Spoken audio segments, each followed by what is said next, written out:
The most intense hurricane on record to strike the Florida panhandle has made landfall, bringing with it mass destruction, roof-shredding winds, towering surf and torrential rains. The Category 4 hurricane caught many by surprise as it churned over the Gulf of Mexico, strengthening as it struck Panama City in Florida.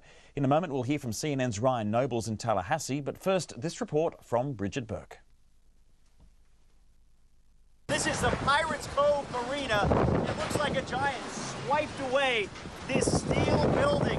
Steel looks like it was crumpled like a twig. AccuWeather reporter Jonathan Petramala surveying the devastation brought by Hurricane Michael on Panama City Beach in Florida. Trees snapped in half, trees knocked over, pieces of roof ripped off. This is a mess caused by Hurricane Michael that made land just to the east from where we are earlier today as a Category 4 hurricane, the strongest hurricane on record to ever make landfall in the Florida Panhandle. 64-year-old retired power company worker and Panama City resident Andrew LaMonica said he'd never seen anything like it. As the Category 4 hurricane made landfall overnight, packing winds of 249 kilometres an hour. Just 3 kilometres an hour shy of an extremely rare Category 5. This one here was the worst I've seen. So it was good. You see what it did around here. It snapped trees like they were toothpicks. His neighbour Karen Haskett said she was lucky to be alive. I prayed a lot.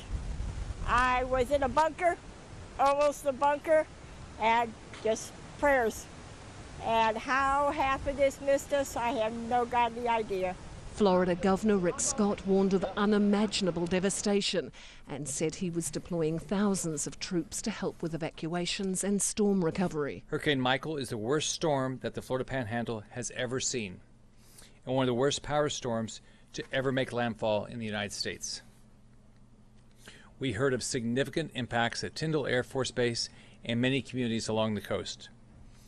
As Hurricane Michael continues its destructive path through the Panhandle and leaves our state, we're turning 100% of our focus on search and rescue and recovery. As I said earlier today, we are deploying a massive wave of response. We will be sending help from air, land, and sea.